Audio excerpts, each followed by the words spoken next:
Data protection and privacy teams are under more pressure than ever with new laws, AI oversight, data breaches, and the constant expectation to do more with fewer resources. That's why TrustArc built a modern privacy and data protection management platform powered by Arc Intelligence. It unifies your tools, automates the work that slows you down, and surfaces what matters most right when you need it. From guided quick actions to our intelligent assistant, Ask Arc, you get credible, contextual answers backed by expert research, not generic AI guesses. Finally, privacy that works the way privacy pros work. Learn how TrustArc helps teams move faster with confidence at trustarc.com/serious-privacy. That's trustarc.com/serious-privacy.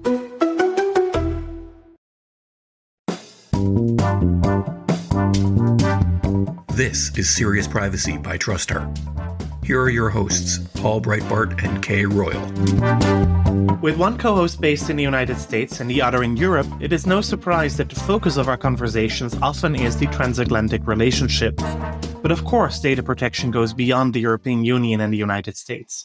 Many Latin American countries have for a long time had national data protection laws, even before the United States, of course. Some inspired by the European laws, especially those in Spain, but not all of them. And for some countries, the time has even come to update their legislation and to consider a next-generation data protection law. For us, it's time to catch up with what is happening in the LATAM region.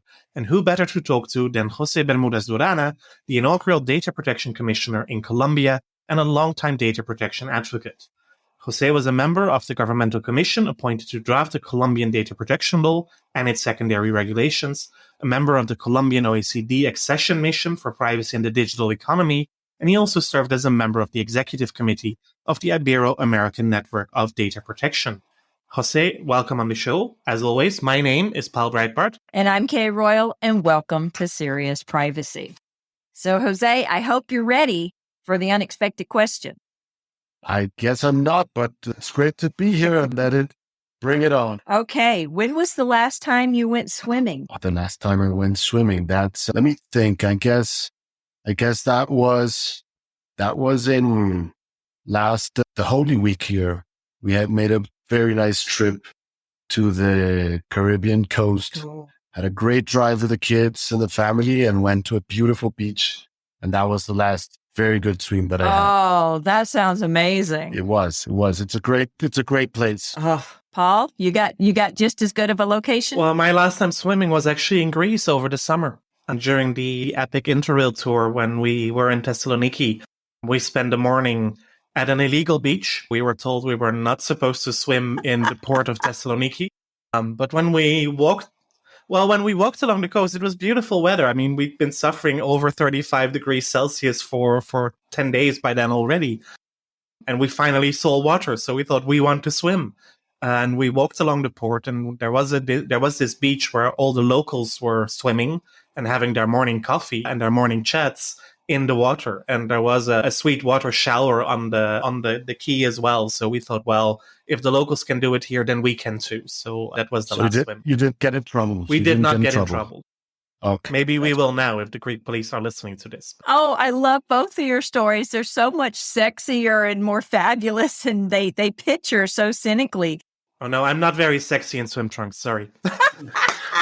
Well, I figured if you'd been walking along the beach, I wasn't going to assume you had swim trunks on. So if it was an illegal beach, so we're just not going there. I assumed you jumped in with dress slacks and a button down on, you know? No, we had swimsuits on. Okay. No worries. So for our American listeners, 35 degrees Celsius is 95 degrees Fahrenheit. So perfect temperature. I really can't blame them for jumping in. And I wish I had Jose's story. Mine is the pool in my backyard. Probably a few months ago. You have a pool in your backyard. That's perfect. You have a pool in your backyard. And then you say a few months ago, you have a pool in your backyard, and it's a few months ago when you went for a dip? Okay, we put the pool in for the grandchildren. And the grandchildren have been drugged to the other side of the country and are no longer here. Sympathy. But still, you have a pool in your backyard, then use it. I should. I really should. I tend to not go out in the sun much. So I need to get one of those big canvas triangles that you can hang in your backyard that give you shade. Because there you go. Arizona is brutal in the sunlight. It really is. 95 would be cool to us. Wow. We run 115, 120 in the summer, which is 40, 41 Celsius for y'all. So yeah. We're at 18 Celsius almost all year round. Oh, wow. Okay, That's hold on. decent. What is 18 Celsius? Hold on. I'm trying to convert in my head. I couldn't do that. I think low easily. 70s. Probably around that. 64.4 degrees. Okay, that is boots and sweater weather for us.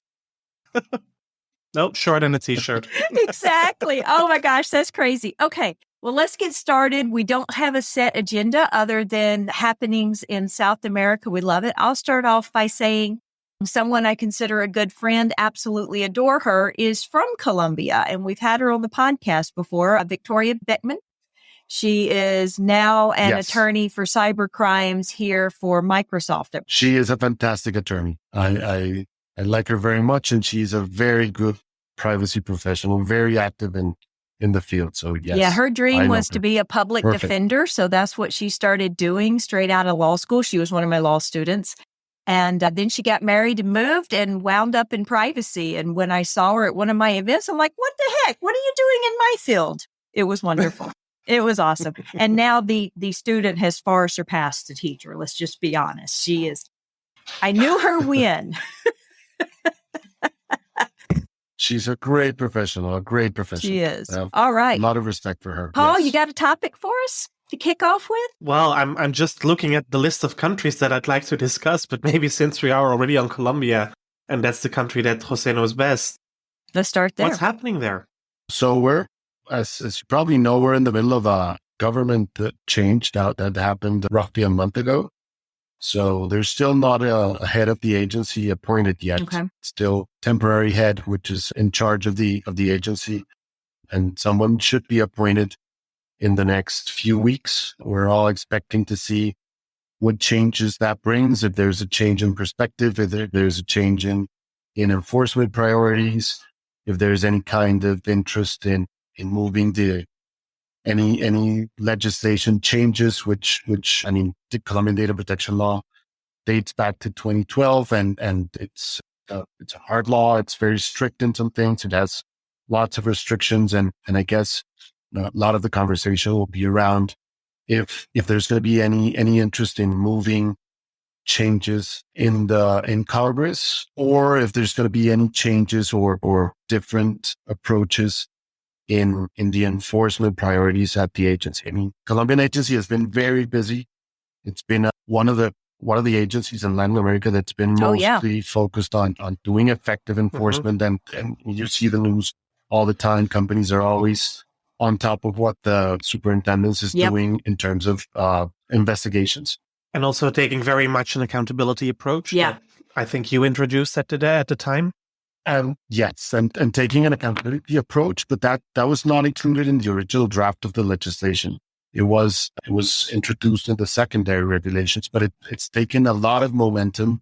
Good. And my sense is that the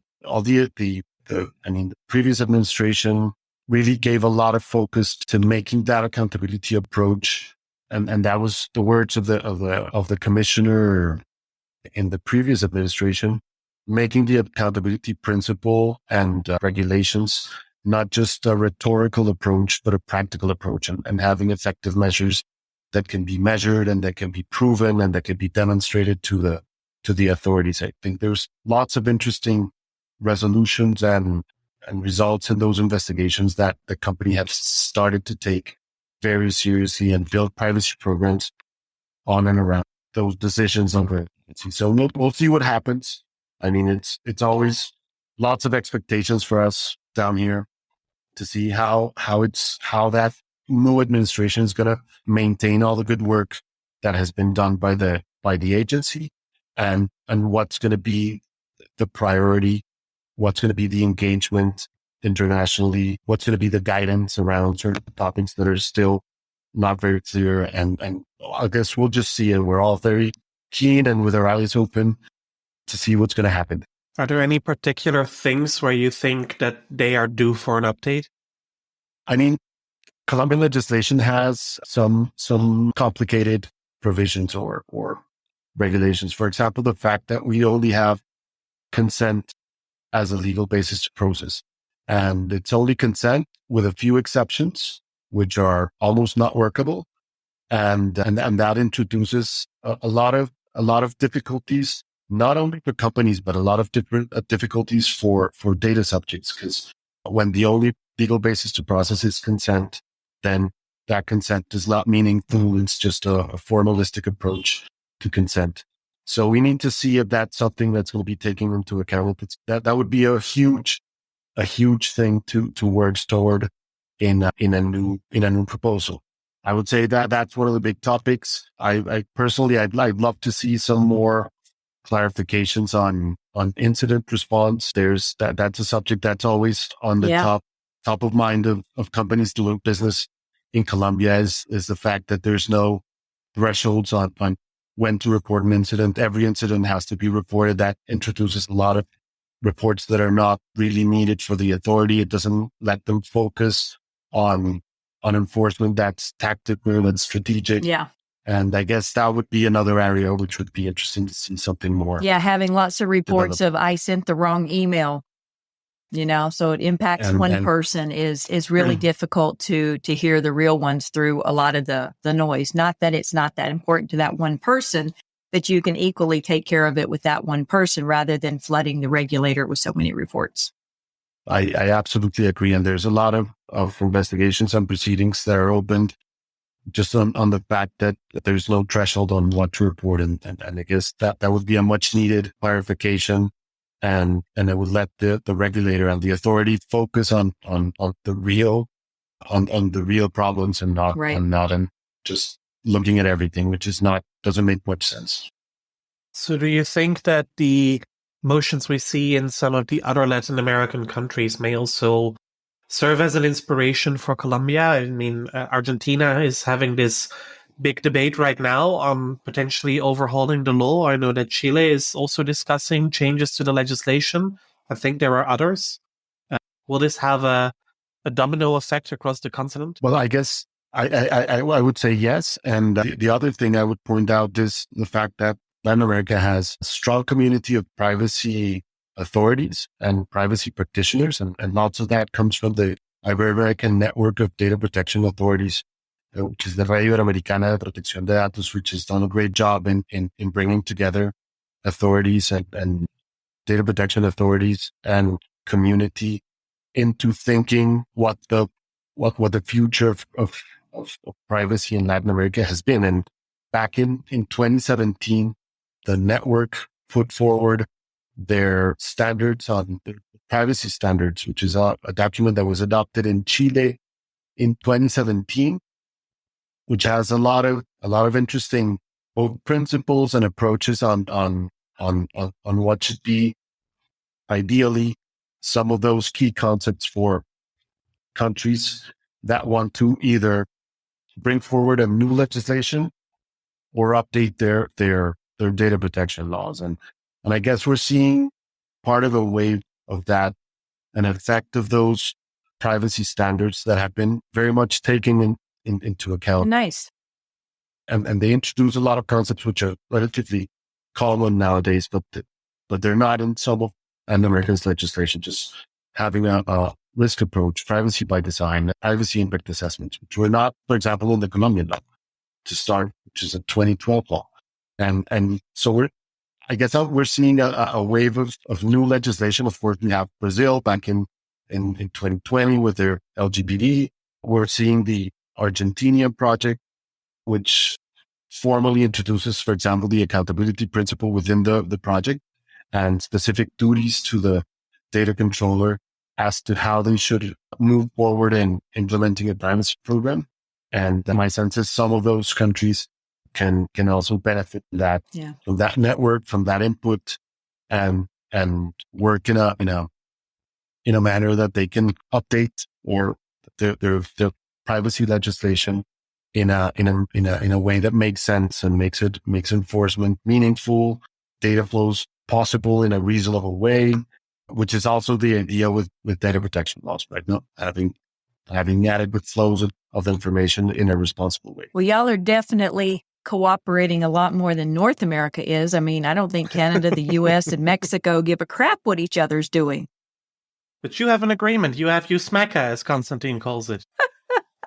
Exactly. So that's interesting. So with that, with the continuously developing law and standards in Latin America, what are your biggest concerns in interacting with some of the other nations in the world that are developing laws, like China and India, Israel, different things? So I guess to your point and to Paul's point on having conversations that are truly global, which I believe has been the effort, and not very European centric or US centric conversations, because that's not how the real world operates. And we really need to find approaches that allow for either some form of interoperability or mutual recognition of systems that allow for all these different systems and approaches to work together with basic baselines. There's a huge debate over what's adequacy. Right. Are we looking for exactly the same thing in every one of those countries? Are we just looking for baseline protections? What are we looking for in order to facilitate these transfers, which are not going away and are much needed for commerce, for relationships between countries. So I guess we'll see. There's some interesting conversations going on. Interesting. For example, the CBPR, the Global CBPR Forum, for example, which is an announcement made. Oh yeah, fabulous topic.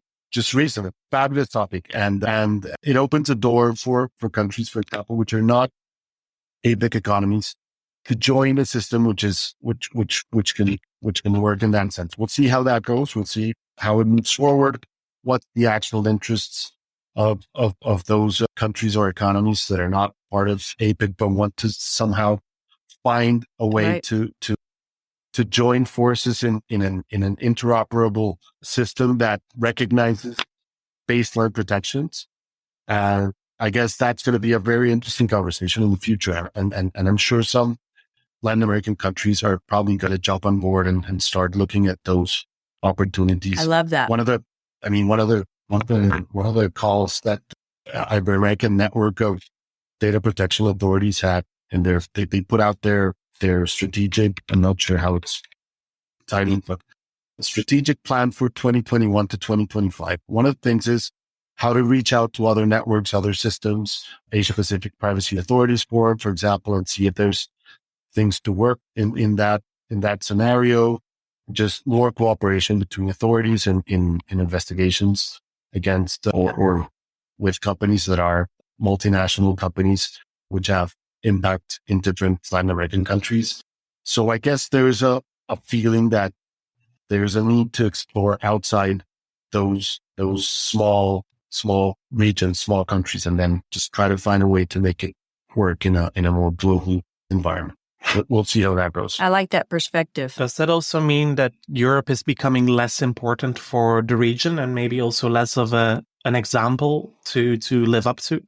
I don't think it is. It's less important or less than an example. And I guess, if you take a look at the privacy principles, 2017 privacy principles in Latin America, LGBT, even the Argentinian project, and a lot of the legislation that's coming from Latin America has a very European approach, and that means that's a reality of the Latin American development and the fact that Latin American approach to privacy is almost always, or almost in every country, an approach that's based on a fundamental right of data protection, which is it.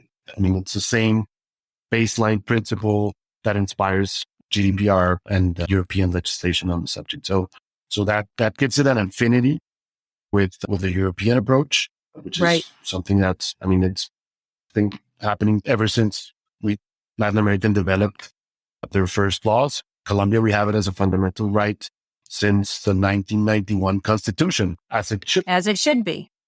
Agreed. I agree. As it should be. And we have it as a constitutional right since 1991. Our privacy legislation is from 2012.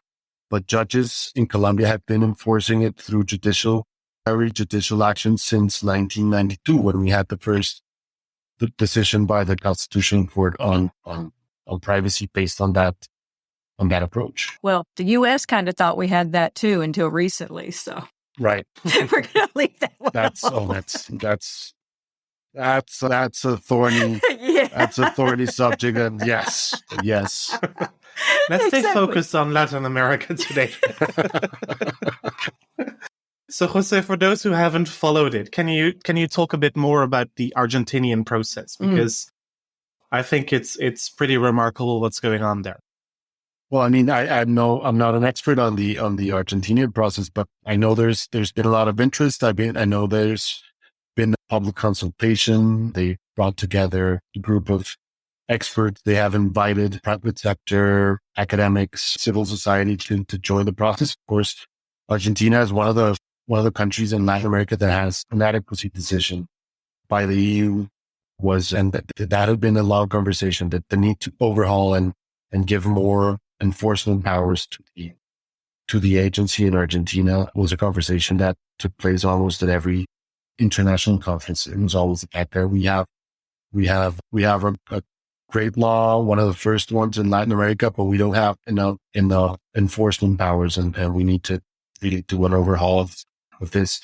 Hopefully that conversation and those multi-stakeholder processes lead up to the fact that they incorporate a lot of good business practices and rational terms. I mean, there's things which are probably going to be hard to implement, such as 48-hour notification of privacy breaches, which is currently in the law or in the project.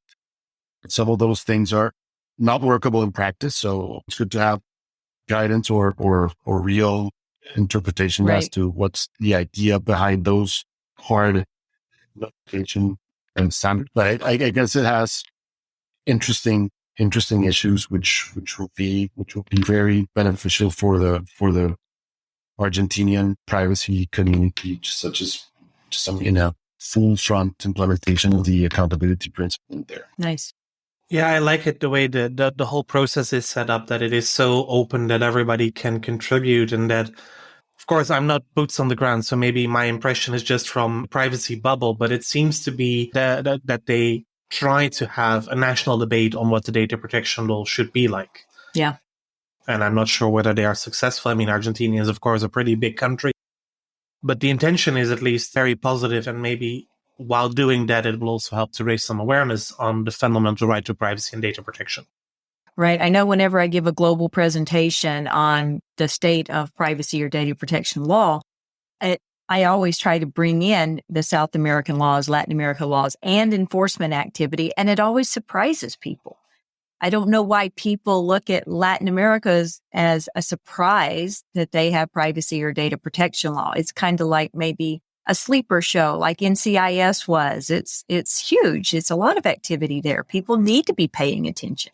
There is definitely a lot of activity, and a lot of data protection authorities who are very active in different fronts. Some of them investigating, some of them doing great education and training and guidance, and it's a very active community. I think it's grown at a great rate.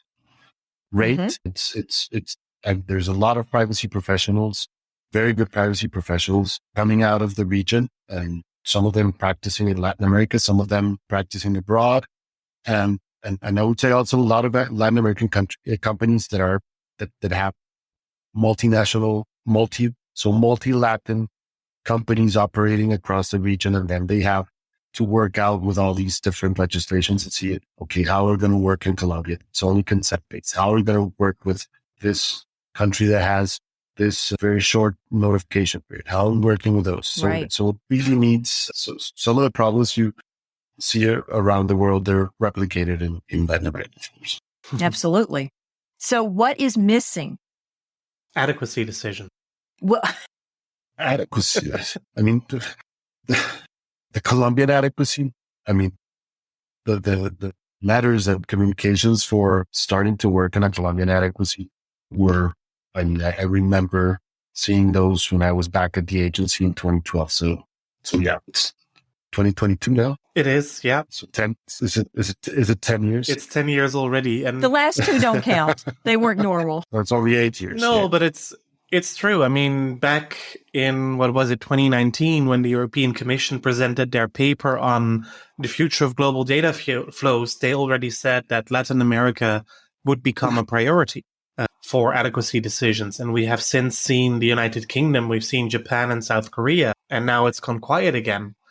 And I'm curious to see what will happen, what Latin American countries will follow. Will we see adequacy for Brazil, for example, or maybe for Mexico, or indeed for Colombia, or for all of them? Because I think that a lot of the countries in Latin America are important to the European Union from an economical perspective, but also have made really good progress with their data protection laws.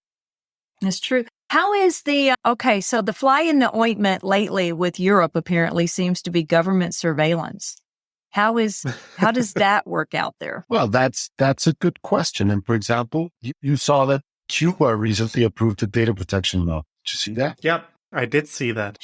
I was shocked. Okay, so again, right. I mean, it's just the fact that what's going to happen there, and if you take a look at the law, there's some exceptions to public benefit or public good, which we'll see how that works in Cuba. Every government interprets surveillance as for the public good. Every government interprets surveillance as for the public good, exactly, and then there's no central data protection authority. So from what I saw, no expert, of course, from what I saw, any office in the administration of the central government can impose fines to a controller or to. That's going to be interesting. And then that goes for judicial review, which, I mean, those are those serious questions on independence. How are you going to evaluate that independence? What's going to happen with that surveillance? And are we going to see in any manner data protection law, which is framed as something useful for data subjects in Cuba, but actually, I mean, there's going to be a lot of questions if that's actually used for that, or if it's granting additional powers to the central government to do enforcement. I mean, quote unquote enforcement. Yeah, I think one of the biggest issues, which is not actually data protection. Right. One of the biggest issues that I've been noticing lately is that government that acquire data for one reason, then they wind up keeping it and using it for another reason, which on the face may sound plausible. It's a related reason. And I'll give you exactly what I mean here is in the US, I think it was New York got in trouble for every time they collected fingerprints, for whatever reason, they were keeping it in their database, and then they would check it against any fingerprints that came up on a crime scene or something. And they collected the fingerprints for one reason, and they retained them and used them for another reason, which to them was plausible. We have fingerprints. We need to solve crimes.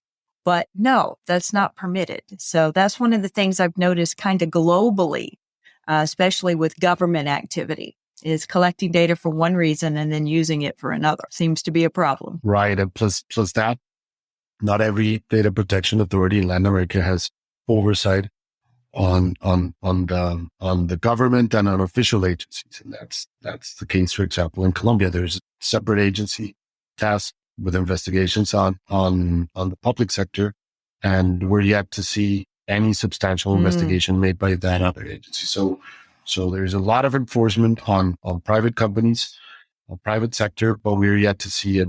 Just to get back on the first topic, that's some of the other changes that probably need to be put on the table. I like that. In the future. And what oversight are we going to have on the government? Not just in private sector. Yeah, I would say that it's not just oversight, it's probably also insight. How do you find out what the government's Right. doing? Well, there is always people that are willing to talk. Yes. That's true. That's true. If you want to keep something secret, then you better probably be transparent about it. That's an easier way not to be found out than if you really try to keep something secret, because then people are much more eager to find out and also much more willing to talk in secret about what needs to be kept secret. That's quite profound, Paul.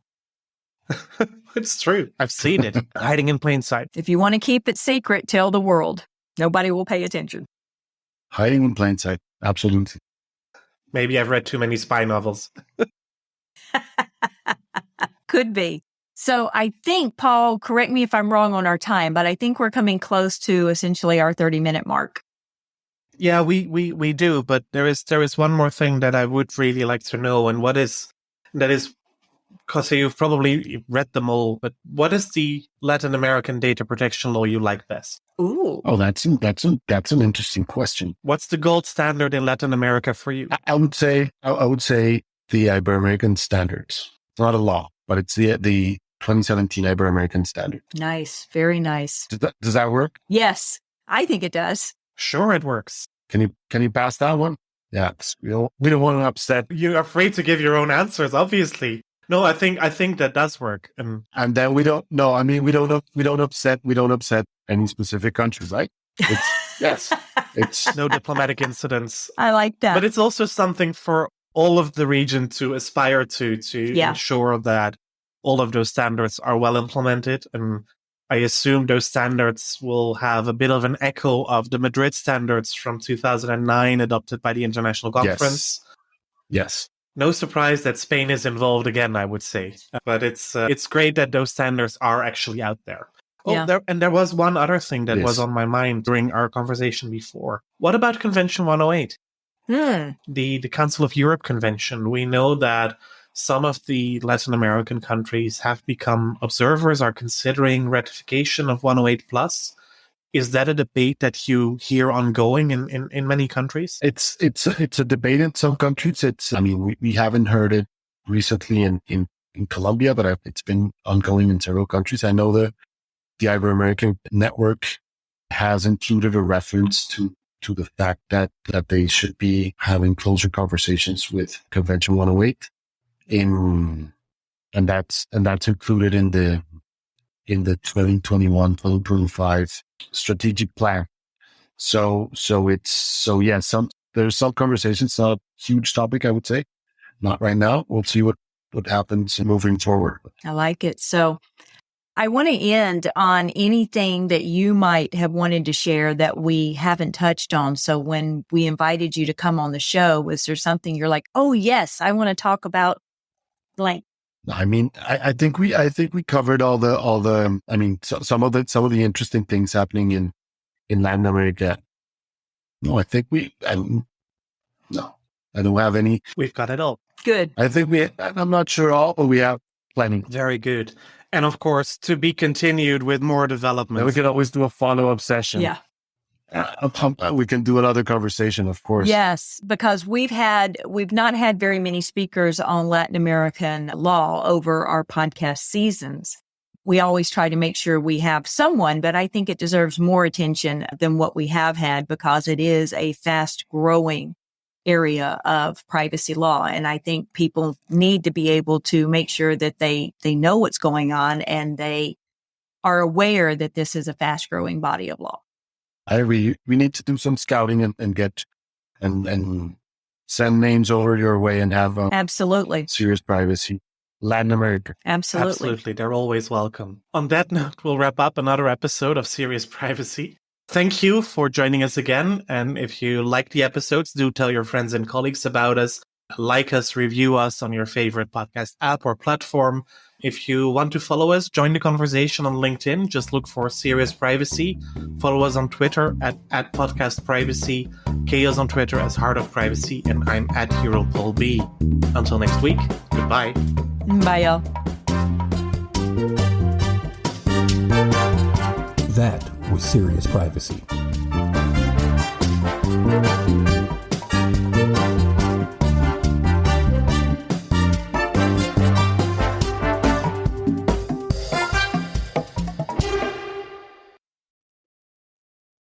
If you're a data protection or privacy professional, you already know the pressure.